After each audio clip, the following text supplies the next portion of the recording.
but again, it's a remarkable place, and again, the scale of these civilizations is sort of hard to wrap your head around in a lot of ways.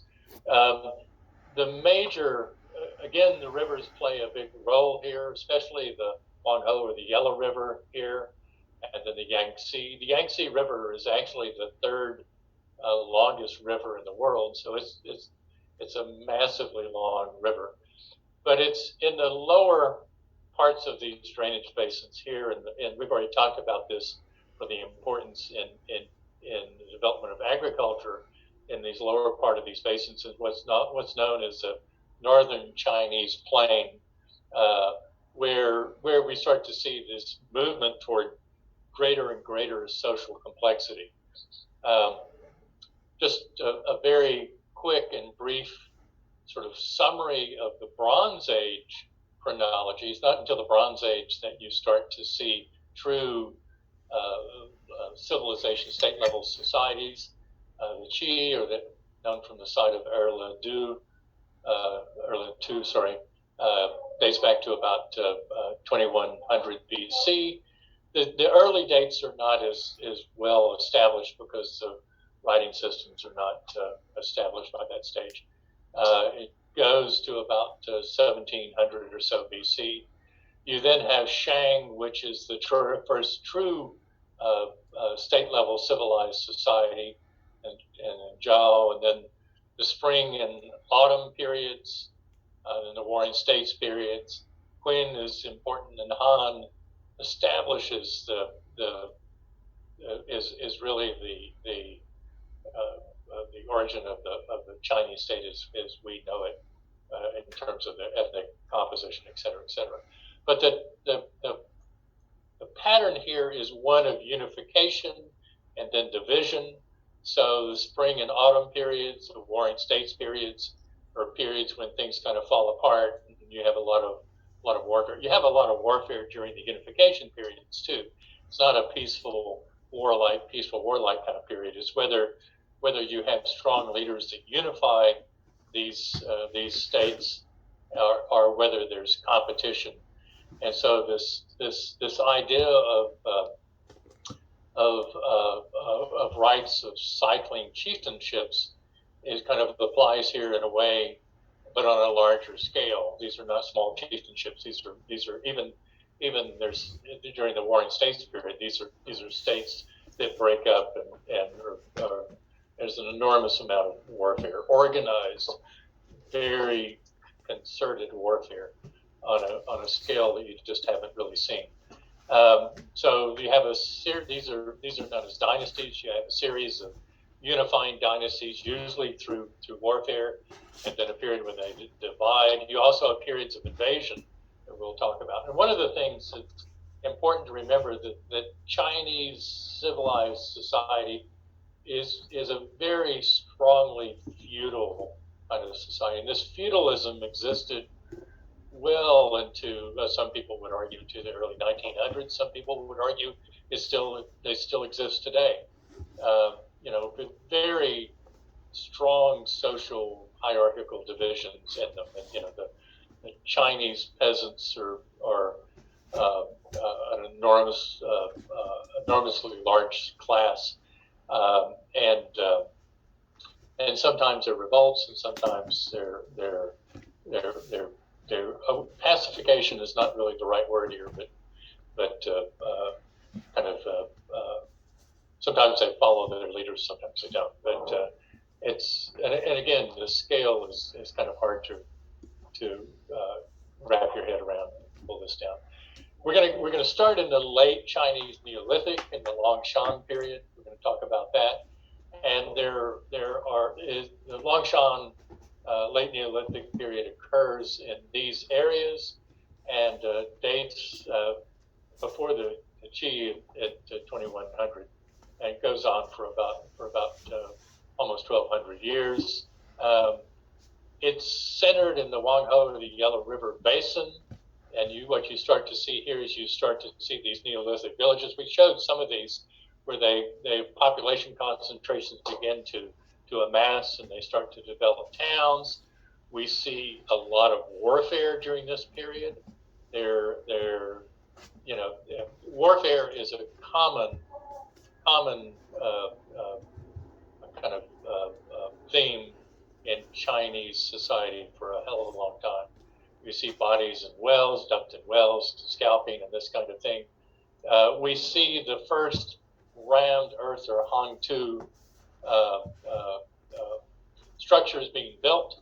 This is a common technique that's still used today, even in the smaller villages and stuff. And you start to see in the Neolithic period, you start to see the first use of copper as metal. There's some gold as well, but copper is really the more common kind of artifact. And you also see the beginnings of divination, and this is a communication with the ancestors. Now, in Mesopotamia, we know that writing develops as a strategy initially to handle economic transactions. It's a way of recording economic transactions. In China, it's different. Writing in China starts as a way to communicate with your ancestors and thus the gods. Your ancestors are the intermediaries between gods and Neolithic Chinese societies. And writing is a way, through divination, is a way that they talk with us. This is an oracle bone from a Longshan site, and you can see that there's writing on there. And what they would do is the priests, the oracles would apply hot metal kind of pokers to the bone, and this would cause the bones to break and to crack. And these cracks would be read, quote unquote, as messages from the ancestors. So certain cracks would be read in different ways. In Shang societies, you start to see pictograms on the bones, and then these pictograms evolve into writing. But the object here is to record the ancestors' messages that are being interpreted on these broken bones. And so it's a different motivation factor to move toward writing. Again, the ancestors were believed to be intermediaries with the gods, and the whole thing, as we see, is the family is pivotal in Chinese religion. We'll talk about this at the end a little bit, and so you have a social structure within the family. You have the head of the family being basically one of the head males. His brothers and brothers' families are related to this, and this structure of having a leader within the family gets kind of multiplied out to the entire society, where the king or the ruler, the royal ruler, is considered to be the head of all the families. And the divination practices we see are really the king trying to communicate with his ancestors, and then with the deities, namely the primary deity, which is Shang. And that's how the writing part of this gets started. The Longshan houses are simple mud houses with what you see is that the floors are packed with earth. They're using the loess. China is one of these areas, I mentioned this earlier, that has these massive silt deposits that basically are silt that blew off the glaciers and were deposited into river valleys and redeposited by the rivers. And they began to basically to mine this stuff and to pack this and to make houses. So they raised their houses up on these little rammed earth platforms. The walls are basically wattle and daub, so they're vertical poles with saplings woven in between, and then everything packed there. And then you have thatch and mud roofs on top of these as well.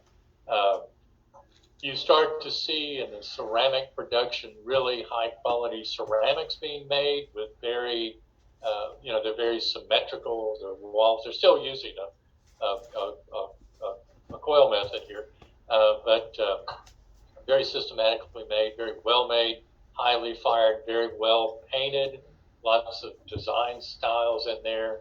And we've talked about the design styles going all the way back into the Neolithic. You start to find walled compounds. This is the site of Pinlang Tai. We have walled compounds, and in them you have royal elite burial tombs with lots of people being buried in them and lots of grave goods. These are the this is the community here with a central core around this walled compound with the elite graves in there. And this is not a small place. I forgot. I think it's about 30 acres or so. These are fairly large communities. In these burials, you start to find lots of this is a site called Chensu. Lots of elaborate burials. They're being buried in wooden coffins. The elite are, and with lots of artifacts around them. Very, very well made ceramics of different styles, different shapes, kind of traditional shapes. This is the Yangtze site here, and you can see this was a royal burial, and you see all the elaborately well made, extremely well made grave goods. A lot of these things would have items in their food or that kind of thing where they didn't preserve, but you can look at the residues in these ceramics and decipher some of what was in there. At the Longshan side of Shenzhou, you have a cemetery with very elaborate graves. The graves have been classified by the amount of grave goods in them. So the class 4 are the more common people that don't have any kind of grave goods, and the class 1 going all the way up to class 1 that has lots of very elaborate grave goods. And we know archaeologists use the number and the complexity of grave goods to infer the social status of the individuals that are being buried here. And so some of these have lots and lots of goods. It's how much wealth does that individual control as a reflection of what is being buried with those individuals. And you can see that some of these guys have lots and lots of grave goods associated with them, and some have none. It's one way to decipher the nature of the strength of the class society that exists in these sites. And there's a very strong class society. I don't know if you can see it, but this is divided into kind of regions here, and it's believed that these may represent clans or some sort of larger community or sub-community, better way of saying it, large community with subdivisions in it of social organization here. And so these may be the family or the clan chiefs here, and this one is not so wealthy. So the clans themselves are not all on an equal footing here. We see the evidence of warfare. There are a couple of sites here, Hanan Mangha and Chentu, where you can see that there were people who were probably massacred, and then their bodies were thrown down on the left-hand side. That's a bottom of a pit house, and the bodies were just thrown helter-skelter down there. On the right is an actual well, and these people were stuffed down in this well. And a lot of these guys have evidence of violent death. They have artifacts sticking in them. They have evidence of serious wounds where they were probably hit by some sort of axe or a hatchet or something like that, or maybe stabbed with a sword. They have projectiles sticking in their bones. There is evidence on some of these from that Chenlu circumstance where there's evidence of scalping, where you can see that the top of their head, the skin on the top of their head was removed. There are cut marks on their skulls. This doesn't show it very well. It's not really a modern photograph of this that I can find. But clearly, warfare is at a consistent level. There's a lot of competition between these different communities, and there's a lot of aggression, and they're not playing very nice. This leads into the Shang Dynasty, that dates from about 2100 to about 1600. There are different dates for this. I gave 1766. It depends on if you believe some of the interpretations or not. Either one of those is fine. I'm not going to focus on the dates so much, but in during this period, it was known that the Yellow River had a great flood, and and this is all kind of local stories and stuff.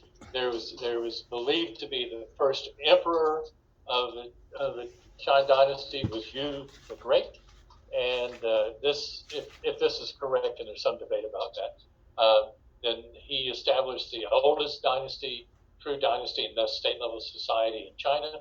But what he was known for was to repair and to guard against floods. So he built levees and irrigation canals. He divided China. He controlled a large area of China, divided it into 9 districts. Became known as the land of the 9 regions. And he undertook, all these huge public works to protect the population from these great floods. The core of his civilization was here, shown in green, with the capital at Anyang. We'll talk about that. And one of the major sites are Erlitou. And here you have large palaces. Actually, his palace was at Erlitou. You can see here, this is kind of a community plan of it, and you have a palace structure here in the middle, and there are other communities or other parts of this village around, or this community around him. Each one of these are successive civilizations that get established. So Chang and Zhou here, they get larger and larger and larger. And you're in this area here, which is known as the Northern Chinese Plain here. This is a flat area where agriculture began early. This is where the core population of China was. The largest part of the population was in China. It is where the largest population in China exists today. And it is basically the from this point on, from 2100 on, it is the cultural core of China. And a lot of the early Neolithic societies were, as we remember, were in this area as well. So it goes back even past 2100. This is the palace area at Erlitou, and you can see there's a palace here on a raised platform, a Hantu platform, and then you have habitation structures all the way around this. That creates basically a wall to this community with an entranceway here. Very guarded, very segregated, and that's something that we see going on in China more and more. It gets more and more extreme. The Forbidden City wasn't until Mao Zedong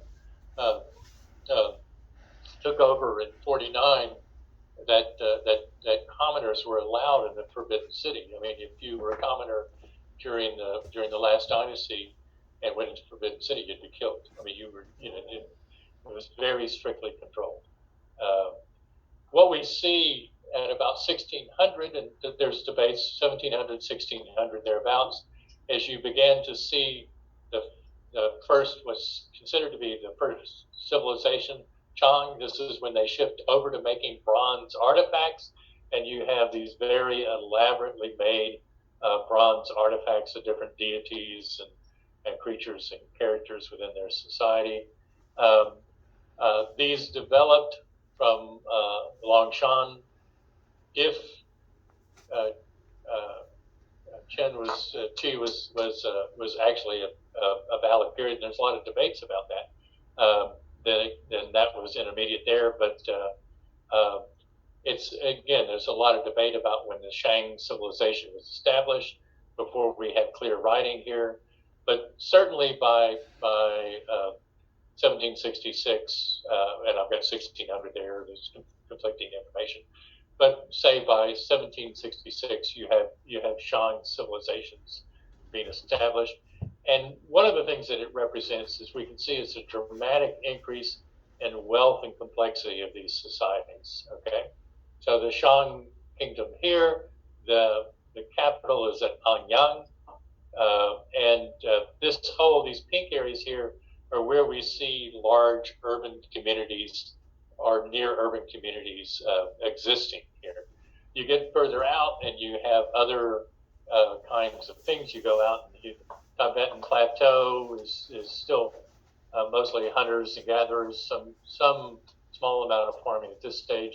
You go up into Mongolia here, and you have hunters and gatherers and farmers and herders there. A lot doesn't say herders there. Manchuria, north, again, hunters and gatherers. Korea is still hunting and gathering. You have some early farmers in Taiwan. We've talked about that, and rice farming earlier down in these areas. But none of these areas are really have at this stage of the game large communities. One of the things that sets the Shang civilization apart is their production of bronze, and they start to make molded bronze artifacts. They have these two-piece molds with using a lost wax method, and they start to make very, very elaborate bronze artifacts. Copper, again, was used in the Longshan, but bronze is very common in the Shang. And bronze is basically a mixture of copper and tin. And it's a much more durable metal. Copper is very soft. You can even work it when it's cold. But when they start to melt copper and tin together, you produce bronze, and it's a much more durable item. And at this stage of the game, bronze is a real symbol of wealth as well. So some of the classic shapes, and you still see these being made today. You have the Chun cup here, the Tao, and the Ting. I actually have one of these in my house. It's a modern knockoff made out of bronze. If you could afford bronze at this stage of the game, it was a symbol of wealth, and it was a symbol that you were not a commoner or lower class. And these things are used in various kinds of rituals. They're ritual drinking vessels, they're ritual food vessels, and they have all sorts of symbolism, symbolic images around the periphery of these things. Okay, why that came in at that stage. So anyway, very distinctive, and they're still being made today. So this is a ting, and you can see there's two birds here, possibly chickens or ducks. There's another image here, and there are other images around the edges of these things. Some of these are really quite intricate with these kind of concentric multiple circles and shapes and stuff. All of these are symbolic and carry symbols. There's all sorts of faces and shapes. A lot of these are deities. Here's a two and a chu cup here again, or a pitcher here, and you can see very common that they have these things raised up on three legs. This may be bronze. That actually looks like it's bronze. You also see these carved in ivory as well, with very intricate carving. You see five styles of decoration through the Shang, and this is sort of the same deity image here. You can see it's a face with these kind of wings sticking out and horns sticking out, with pinchers or kind of whiskers here. But they go through these very intricate styles, so they're different time periods represented here. And again, it's without any question, once you get to you probably have a fairly serious degree of craft specialization in the late Neolithic, but once you start to get to Shang and the production of these bronze artifacts, there's no doubt that you have true specialists that only do this for their living, and they're not doing anything else. And you have in these communities, you have areas where they're bronze foundries, where these guys are making lots and lots of these artifacts. It obviously requires that they're mining copper and tin to be able to produce these things, and there's transportation. The mountains are in the western part of China. That's where most of the minerals are, and so you have these transportation systems bringing goods to the east, where they're then uh, uh, made into various kinds of artifacts and these kinds of things. Here's an ivory goblet with inlaid turquoise, and again, this is not something that that someone's doing on on their off time as they're farming. These guys are specialists, craft specialists, making these highly sophisticated and extraordinarily well-made artifacts that reflects wealth.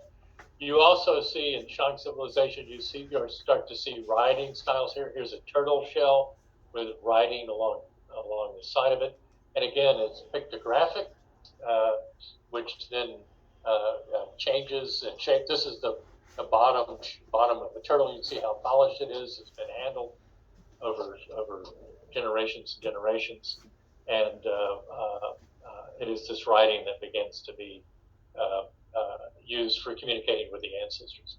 At the Shang side of Anyang, you have a whole series of complexes. This whole thing is Anyang here. This shows you where it is.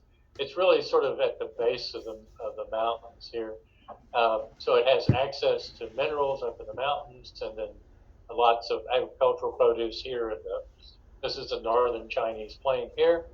And you can see there are all sorts of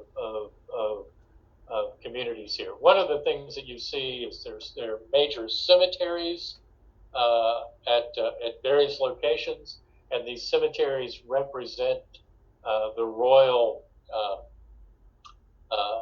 burials. There are also palace structures here. This is one of the palaces known as Xiaomintun, where it's up on an elevated platform, and then you have these rammed earth structures that are built in these as well, and they're dwellings for the royalty, the royal temples as well, and then the ceremonial or priest quarters here as well down in this area here. So you have these, and these are segregated structures. These are not open structures. So the palaces on these Hangtu platforms, these are all rammed earth platforms here. And this is Saltung and Anyang, and you can see that these are large, complex structures with only the elite being allowed in them. This is what these things look like. If you dig down into these things, you can see that they've taken this loess silk and just crammed it and pounded it down into these platforms, and they use forms for this. So they'll build like a concrete form that you'll see at a construction site. They'll make these wooden forms, and then they'll just pack this clay down in there, very, very intensely packed. It's not unlike what you see, to be honest with you, when you see someone making a dam at a reservoir today, where the core of that dam will be clay, and they pack it down to where it can't erode. It's virtually unerodable. And then they'll cover it, in today's construction, they'll cover it with large rocks and stuff like that to keep it from eroding. But the inner core is these packed earth platforms here. This is just a shot. This was excavated back in the 30s, a shot of what these things look like. And again, you had these large platforms. These things would sit on the floors would be up on pedestals. You'd have a wooden floor on a pedestal, and then the lower part of this would have these rammed earth platforms. The royal cemetery at Anyang has multiple burials, and what they do is they dig these huge pits down there with these they're not steps, but they're sloped entranceways on all these directions, and so you can get into these things. Some of these overlap, but the royal burials are on the middle of these things. This is kind of a cutaway from what these look like. So here you have a ramp to get down into it. You have all sorts of things being buried in it. You have the royal burial here in a coffin. Often these are lacquered wooden coffins, extremely well made, although they don't preserve very well. So we only have little fragments of these things. but you have the royal burial here. You'll have lots of people buried with them. Sacrifice with royal burials is a big thing in early China, where you have lots of people being sacrificed. It's kind of like the royal burials of where you had these groups of people being sacrificed. This is what this looks like on the inside. So you can see there are various things in here that are being, these are the excavators there, but the sacrificial victims. This is one of the entrance slopes here. You get on the inside of it, and here you find, the excavations are really quite remarkable. This is from the 30s, and you can see everything has decomposed except for the bones and some of the bridal accoutrements. So these are two horses that were pulling a chariot, but the excavation of these, you can only see basically the slightly more organic soil where the wood was, and they've left that in place. And so you can see here that this is a wheeled chariot that these horses were pulling, and it was all buried, and these horses would have been slain with the royal ruler as well. You have, they're usually a group of people, often they've been decapitated, that are sacrificed with this royal leader. The skulls are displaced and set off to the side. Again, these guys are being buried. This is a lot of these tombs. Most of these tombs have been looted to some degree. This was a tomb of a minor leader, his wife, known as Fu Ho, and it was one of the few tombs that had not been looted. And so what you find here is you find these very elaborate and spectacular, this has been reconstructed, spectacular goods, chests and metal containers of bronze and all sorts of things. Here's one that's been cleaned up with a bird effigy on it.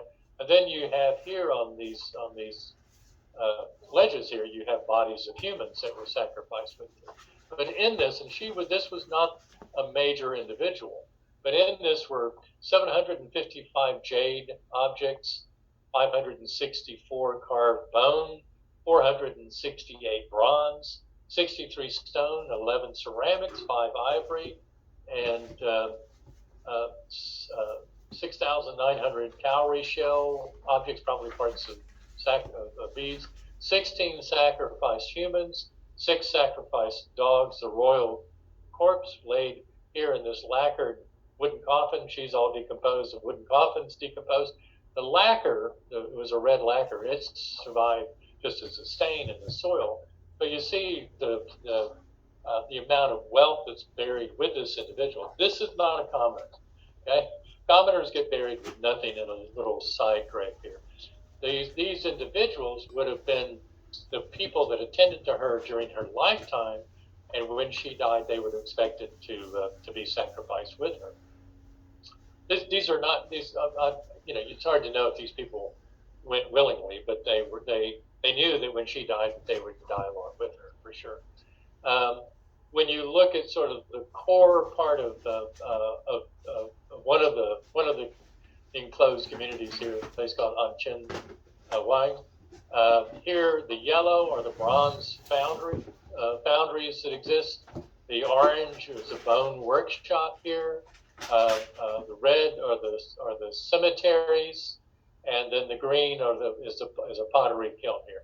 So you're seeing here in this, and this is the enclosed area here with a palace there.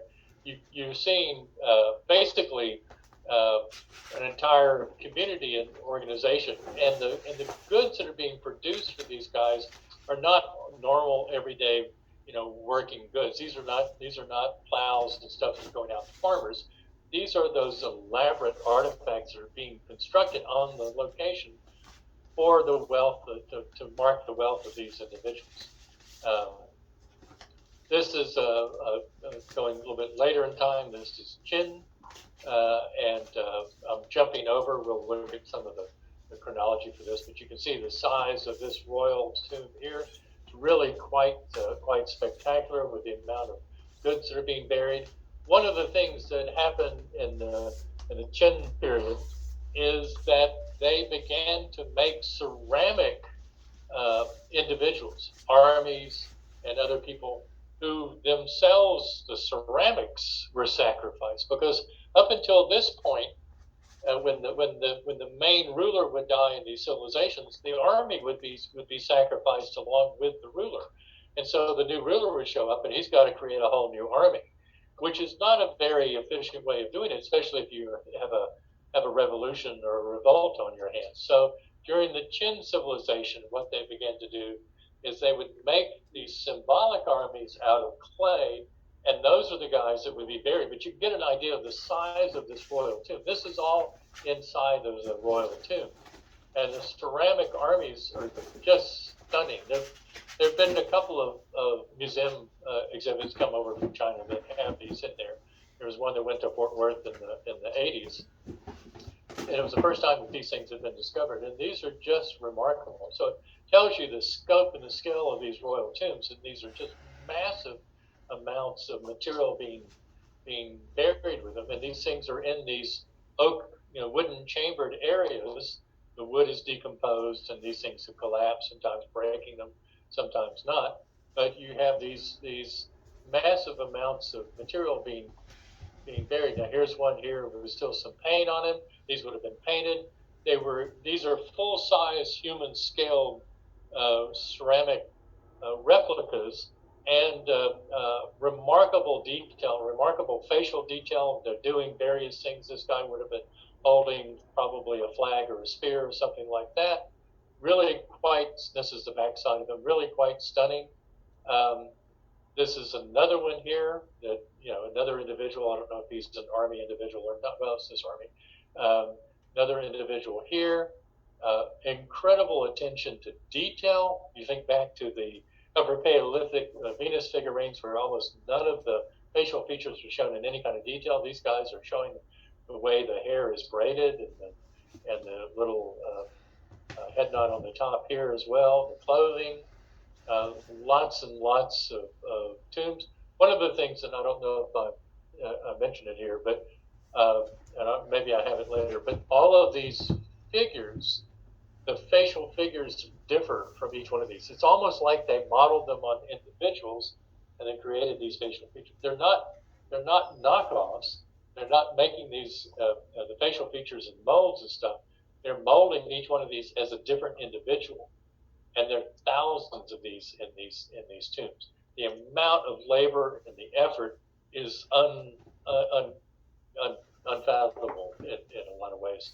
That a society could do all that stuff and spend all of that energy, time, and capital on making these things just to be buried with a ruler. But I guess it's a hell of a lot better than burying the real army with him and sacrificing all those individuals. The bronzes that occur in there are large and elaborate and indicate real wealth. After Qin, there were a series of dynasties and invasions, and these resulted in periods of integration and periods of divisions. Today, we know that the core area of China speaks Han Chinese, and it is this core area that's considered the kind of the true part of China. You go into Western China. This is a website that you can look up that talks about this in more detail. Western China is divided into areas where they're basically today used as buffer zones to protect the core part of China. And if you, I didn't get into the modern part of this very much, but it's worth this website does it. It's worth talking about, and how China uses different regions and areas, Manchuria. It uses Mongolia as a buffer, Western China, where all the problems are occurring now, and Tibet. Again, these are all buffers to protect the core area of China. One of the reasons that China today is beefing up its navy and its naval supplies is to protect the coastlines there. But anyway, look at this; it's really quite interesting. So if you look at at the chronology of the Chinese dynasties. This is a complete, more or less a complete list, all the way up to the People's Republic of China, which is there today, founded in 1949. What you can see is you go through all these different periods and all these different dynasties. And there are periods when they divide and they become like the Warring States period here, where they divide and they break out, and then periods when there's unification. And so, the Five Dynasties period was a period of Warring States. The Song was a period of unification. It's a complex and long history. But one of the points I'm trying to make with this slide is that it's a period of continuity. Okay, and China has never had. There have been periods of when China was run over by other societies. The Yuan dynasty here was a period when the Mongols came in, or is it the Mongols or the? Let me get my things here. I think it's the Mongols here. Anyway, there are periods when people come in, but they always kind of revert back to the Han Chinese taking control and taking charge of this. And so within Chinese society today, it has this continuous history of these civilizations continuing all the way down to modern day. So you have here's kind of a periods of unification here. When in the Han, the Sun and Tang, Northern Song, Yuan is when the Mongols invade. No, I got that right. Ming, the Han Chinese take back over. Qing, Manchuria comes in and invades. And then you have Europeans coming in and invading. They never controlled China, but they controlled the trade here. And so you have a lot of response of China to invaders and non-invaders. And so the British took over. They started the first Opium War in 1839. They then took over Hong Kong in 1842. The Second Opium War was in 1860. These were with the British. And then you had Republic of China established in 1912, and then the People's Republic of China in 1949. But the point I'm trying to make here is that you have these periods of unification and then warfare and unification and warfare. And it's still going on today. It hasn't stopped. I mean, the nature of Chinese civilization is an ongoing story here. And the other thing that I want to mention, and I'm going to finish early, the other thing I wanted to mention here was when the major Chinese religions can be traced back to. So Confuciusism, which is an ancestor worship and based on rationalism, started at as early as 500 BC. About the same time, Lao Tzu made Taoism popular about 500 BC. These religions are still ongoing today. We can see this. I'm not going to get into what they all mean. Lao Tzu is basically a spiritualism, and humans living in balance with nature, yin and yang, and that kind of stuff. You have, during the Warring States period, you had, it's not really a religion, but a philosophy of legalism, where they established strict laws. This linked into the feudalism that existed in China in a huge, huge way. And this whole idea of the laws have to be obeyed, and if they're not obeyed, then you have very harsh punishment. Can certainly gained a lot of popularity there. And then Buddhism, which of course started in India, in Eastern India, then spread into Eastern Asia, became again popular just a little bit later in 400 and 300 BC in China. And again, so what you have is you have these very long existing religions. Now we talked about the Hindu religion starting probably 2,000 or 3,000 years ago in India and going on till today. Christianity, of course, started in the Middle East 2,000 years ago. Islam is even later, about 800 AD or so. So these religions here have long histories and link into Chinese society in a big way. But the point I wanted to make here is that the continuity of Chinese society can be traced back thousands and thousands of years, including their religions. And these religions are still all actively practiced in various parts of China in a huge way. Okay, I think is that the last slide? I don't know. Yeah, it is. Okay. Questions? Yes. Yeah, sorry, if these weren't updated, I'll put them in there when I go back. Okay. Yeah, I will. Okay, and so we will on Wednesday, which is the last day of class, I'll talk about South America, just so we have something else besides Asia in this, and then I think what is Dead Day Friday or Thursday? Friday. Okay. Anyway, Friday. I'll send this out. I'll have a review session in here on Friday for anybody who wants to come. But I'll get the review notes up by then. Okay. So I don't think there are exams on Friday. So if you want to come to that, I'll send out a notice to everybody and say, hey, this is when the review is going to be. This is going to be a shorter exam. There's going to be less material. Okay.